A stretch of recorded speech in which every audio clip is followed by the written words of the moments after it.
One of the most arresting guitar riffs of the rock era was not inspired by Hendrix or Page or Blackmore. Instead, it was inspired by an innocuous bubblegum pop song that obsessed a modern-day virtuoso. I mean, the lyrics and the vocals over that definitive riff were delivered by a painfully shy frontman who spoke for a generation of outsiders. The story of this epic track by one of the most influential bands of all time is next on Professor of Rock. Hey music junkies, Professor of Rock, always here to celebrate the greatest artists and the greatest songs of all time. You know, if you love classic rock, pop, and soul, you're going to love this channel. Just subscribe below right now to go behind the creation of the greats. And also just a heads up, we do have new merch at professorofrock.com. Actually, if you click right up here where I'm pointing, that'll take you there. Also, for even more content, check us out on Patreon. The link is above too. That helps us curate more videos and more interviews. So let's start this episode with a little mental exercise. Try to answer these mind-blowing questions. Where does a thought go when it's forgotten? Can you smell like a sound? When did time begin? Why are you here at this very moment? How soon is now? Now, to answer that last brain teaser, we'd need to go back in time and get into the mind of Marjorie Rosen, who actually first posed the question in her 1974 feminist film study titled Popcorn Venus. Rosen's question was more about proving a point about gender inequality as opposed to effectively reaching an answer that would be accepted with logic. In 1984, the mind-boggling question became a song title for an epic track that has been referred to as the Stairway to Heaven of the 80s.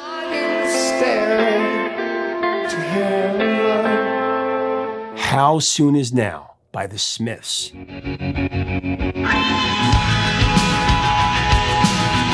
Now, to get to the bottom of How Soon Is Now, the song, we need to explore the innovative artistry of one Johnny Marr and the tortured artistry of Stephen Patrick Morrissey, the brilliant Fire and Gasoline duo that created one of the most compelling collaborations of the rock era as co-founders of the indie rock supergroup The Smiths, my personal favorite band of all time.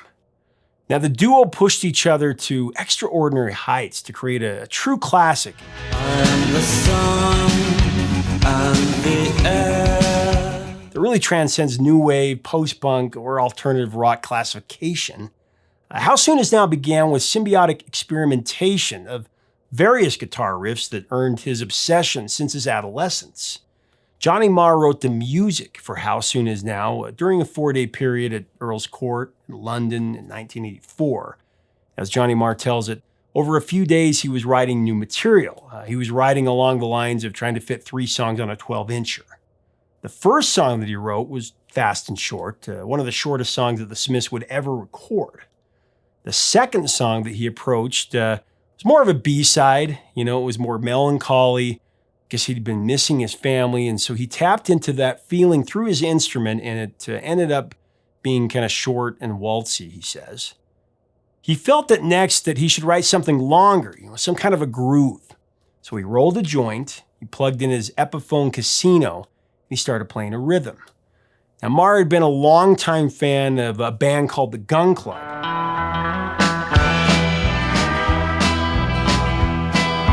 He liked the style of the swampy blues. He also said that he was trying to play something in the vein of Creedence Clearwater Revival. Have you ever seen the rain? Whom the Gun Club covered in 1982, Run Through the Jungle. I will run through the jungle. I will run through the jungle. Marr said, and I quote, exactly, I kicked around a transy kind of riff that after a while morphed into a slow-down Bohannon. As it went around and around, the tune started to get psychedelic in my headphones, and I knew I was onto something. End of quote.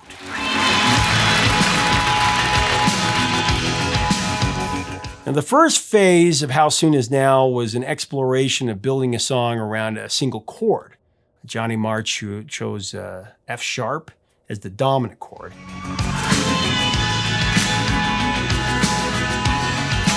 What he'd done was nothing like the first 2 songs that he'd written for that 12-incher. Put the 3 tracks on a cassette, and he took it over to lead singer Morrissey's.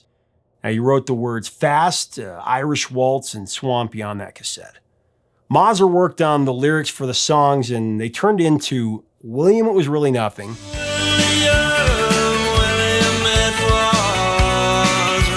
Please, Please, Please Let Me Get What I Want, so please, please, please let me. And How Soon Is Now.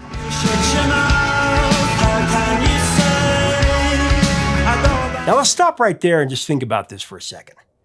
In less than a week, Morrissey and Marr wrote 3 of the most breathtaking compositions ever. I mean, I don't know many duo writing teams that could come close to that, even the legends. Now, he was joined by Smith's bandmates, bassist Andy Rourke and drummer Mike Joyce, I guess on a jam session that triggered some of the ideas for the definitive arrangement of How Soon Is Now.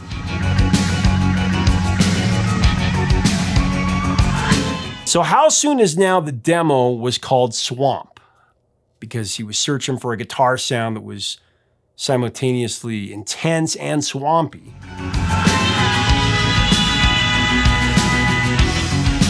Johnny Marr called himself an eclectic kid who was attracted to quirky melodies, and he didn't follow his peers who were into heavy guitar acts like Hendrix, Zeppelin, and Deep Purple. Another song that influenced How Soon Is Now is one that stuck with Johnny Marr since he was a 12-year-old, I guess. Johnny Marr called it a dumb little pop song. It was called The Disco Stomp by Hamilton Bohannon, known professionally as simply Bohannon. Everybody doing disco stomp. Everybody doing disco stomp. Johnny recalled listening by the radio for hours, anxiously awaiting to hear everybody do the disco stomp with that catchy, jangly guitar riff.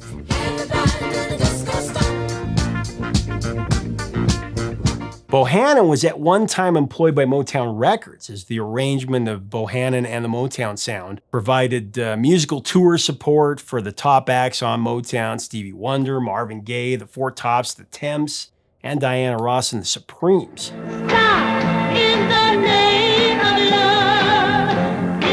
When he got older and became a more learned student of the instrument, Johnny Marr discovered that the riff he loved in Disco Stomp was actually a hybrid of Bo Diddley's legendary self-invented guitar lick, the Diddley beat.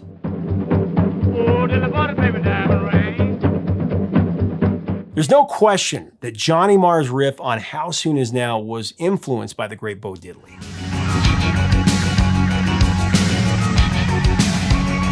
Beyond Bohannon's derivative melody on Disco Stomp,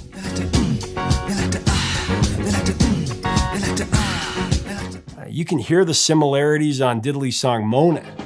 Oh, Mona. So let's add it up. Bo Diddley plus Bohannon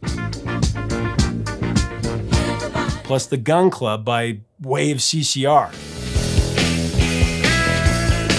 Now, there's also a sample from another song in How Soon Is Now.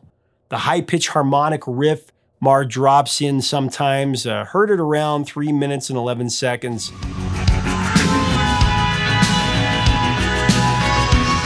That's taken from the keyboard hook of You've Gotta Believe.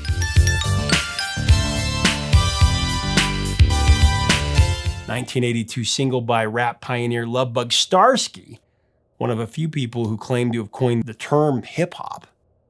Marr had met Starski, I guess, after a New York show, and the two of them hit it off.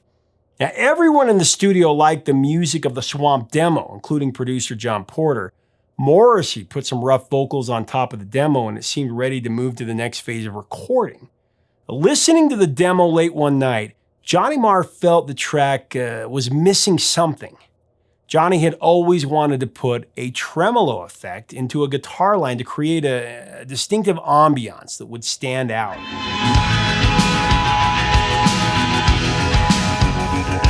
An introduction to a song that was instantly gripping, such as the opening riff on Eric Clapton's Layla.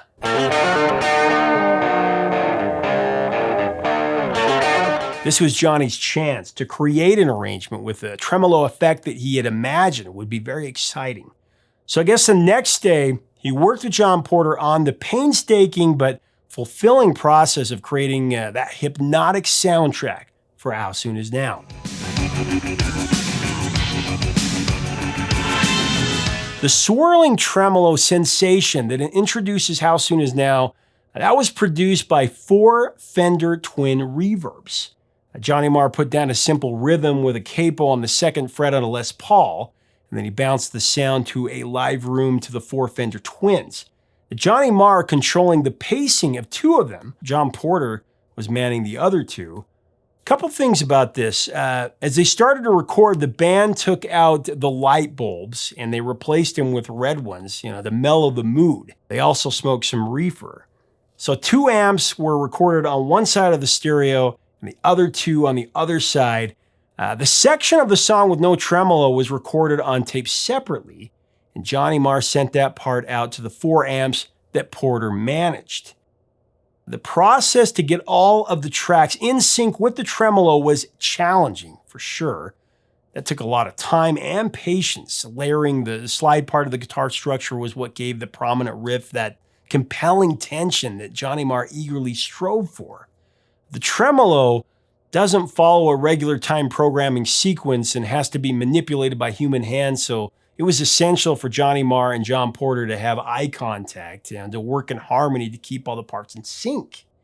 If the timing fell off, they had to stop what they were doing and start the process all over again, which they had to do multiple times until they hit that perfect moment.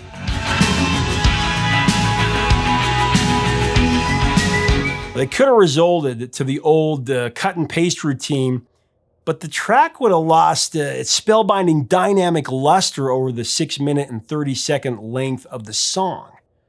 One of the early versions of a harmonizer was utilized with a 1.2-second delay. Harmonizers were typically used for sampling, but for the recording of How Soon Is Now, Porter recorded the guitar parts with the delay instead of the original to give what John Porter called weirdness. Speaking of weirdness, to my knowledge, this hasn't been substantiated, but there was a rumor going around that I heard even in my teen years, that during his experimentation of sounds for the guitar parts of How Soon Is Now, Johnny Marr placed a guitar on the floor of the studio and he dropped a butter knife on the open strings. He then captured that sound and looped it with a heavy dose of reverb. I don't know if that's true. I've looked it up. I've read it a few places, but I haven't heard it directly from Johnny Marr. Now, whether that's true or false, it's a fun image to put in your head when you listen to the song anyway.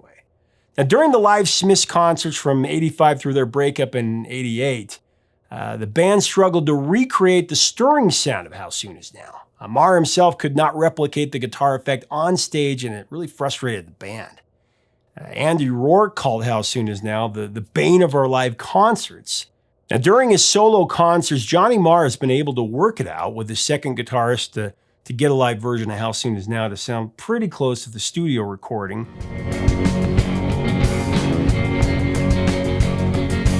He even had the Rolling Stones' Ronnie Wood appear as a guest on one of their shows to perform How Soon Is Now with him on stage.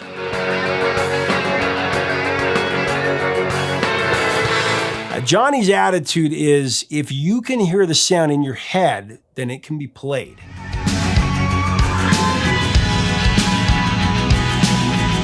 Lyrically, How Soon Is Now is around Morrissey's crippling shyness that leads to emotional and physical anguish. The sun and the air. Morrissey developed a moving narrative addressing the frustration of his shyness in the opening line. I am the sun and the air of a shyness that is criminally vulgar. Of a shyness that is criminally vulgar. In fact, producer John Porter misunderstood Mozart's lyrics at first. He was thinking that he was talking about the elements. I am the sun, I am the air. Now, to complete the first verse, Morrissey, who is a voracious reader, he put a spin on a passage from one of his favorite novels, George Eliot's Middlemarch. Eliot wrote in chapter 12 of his novel, to be born the son of a Middlemarch manufacturer, an inevitable heir to nothing in particular. Morrissey latched onto that line and paraphrased it. The sun and the air. It It is a powerful, self-reflective prose that deeply resonated with Morrissey in his bouts with loneliness and alienation, and so many others.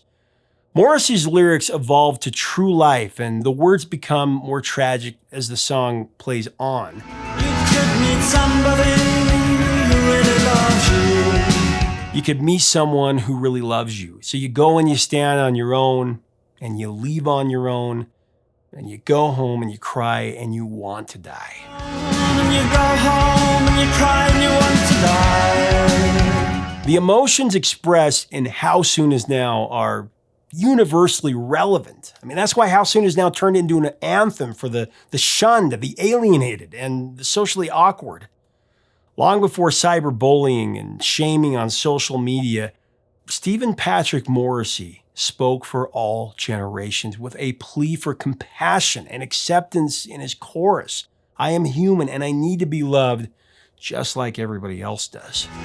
Just like everybody else does. Not only is How Soon Is Now arguably the Smiths' most famous song, because of its universal plea and its magical sonic elements, it's become that one track that is embraced by everyone, even those who don't care for the band. How Soon Is Now is the one song that truly encapsulates Morrissey's entire poetic mantra and lyrical docket, as well as his inspired vocal. Human and I need to be loved. Mazur has a vastly unique, tortured crooning style, as we all know. John Porter recounted that Morrissey finished his painfully authentic vocal for How Soon Is Now in just 2 takes. How Soon Is Now is where we witness Morrissey's greatest performance, in my opinion. Just like everybody else does.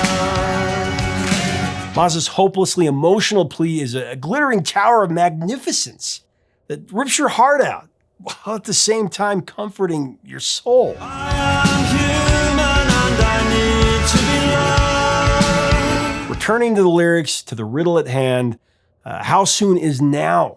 Morrissey asked for an answer with terse exasperation in the second bridge, when you say it's going to happen now. When you say it's gonna happen now. Well, what exactly do you mean? See, I've already waited too long, and all my hope is gone. And all my hope is gone. Apparently, the answer to the question, how soon is now, is that there is no answer. Now is a myth, a term that people use to pacify that never comes soon enough for those longing for something to make them happy or give them immediate gratification. Avid viewers in this community, the POR community, are well aware of my respect for Morrissey as a lyricist. I believe he is the greatest lyricist in the history of popular music. In the very last part, it is so apparent when he says, "You shut your mouth. How can you say I go about things the wrong way?" Can you say I go about things the wrong way?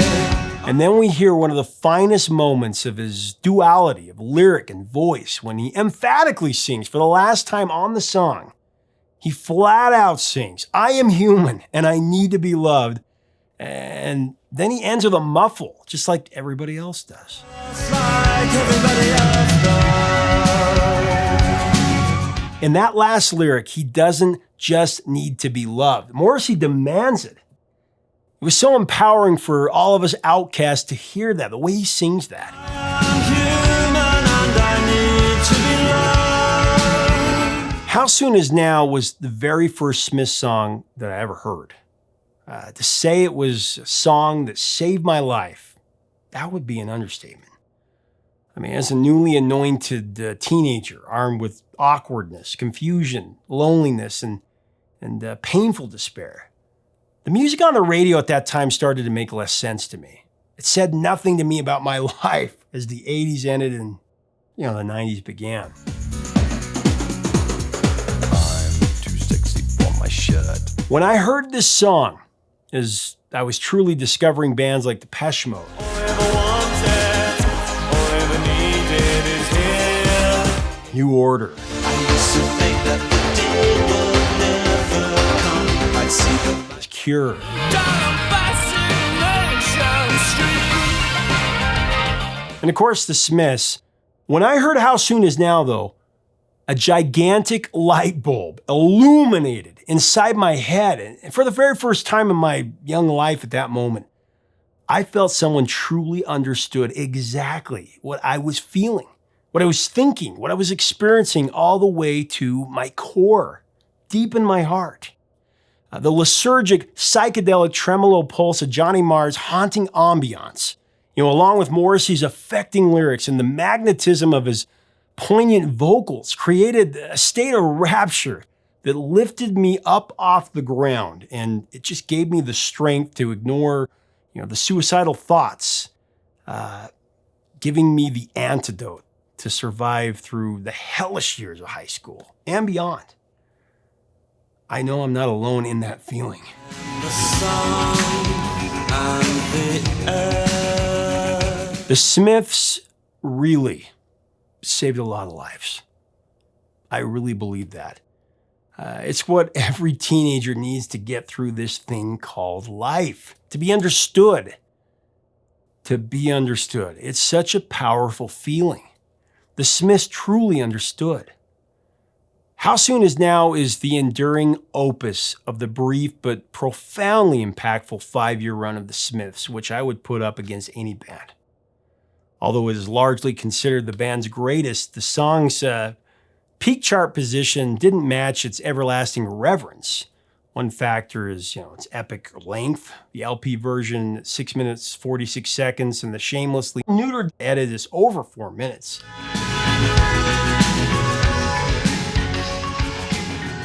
Another is that the song was placed on many different forms of vinyl before it became a focal disc. Jeff Travis, the owner of the Smiths record label Rough Trade, thought How Soon Is Now was too different from their other material. He vetoed, he called it noise, actually, noise. And he vetoed those who wanted it to be released as a single. You just haven't earned it yet, baby. Those who know the Smiths will know what I'm talking about there. Just haven't earned it yet, baby. You must suffer and Initially, How Soon Is Now was the B-side for William It Was Really Nothing, but it wasn't released as a standalone single until 1985, after the song began to get airplay on British radio stations. How Soon Is Now reached an underwhelming crest at number 24 in the UK, eventually becoming a certified gold single with sales over 400,000. Now, the single did go to number 5 in Ireland. It became an alternative rock staple for the handful of college and commercial alternative music stations in the US during the mid to late 80s.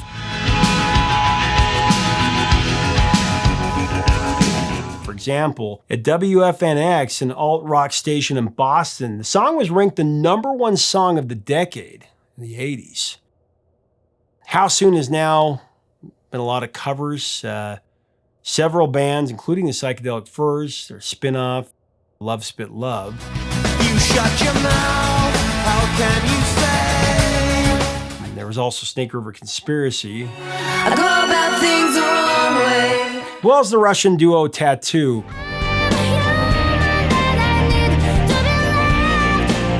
The Where Are They Now group Soho heavily sampled Johnny Marr's guitar riff from How Soon Is Now on their one and only hit called Hippie Chick that was in 1990.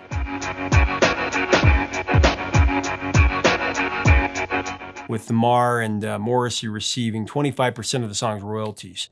In movies, the song was used in the 1996 film The Craft. The Craft. Closer in 2004, and it was also in Adam Sandler's Wedding Singer in 98. I don't want to be alone anymore. Also the TV show Charmed, it was the theme song.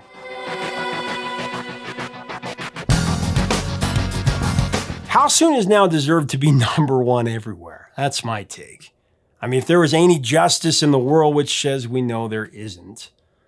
Like I said, it's been called the Stairway to Heaven of the 80s, but really it has its own personality. It has its own greatness that has never been equaled. It was inspired for sure, but it was also because of the band's focus and their determination and their work ethic to write and record it succinctly. It's like Johnny Marr said, and I quote, "Occasionally, If you're lucky, your work takes on a life of its own and pulls you along with it. You follow the momentum and forget about time, food, and sleep. You're in the flow. It's inspiration. And as Picasso once said, inspiration does exist, but it has to find you working.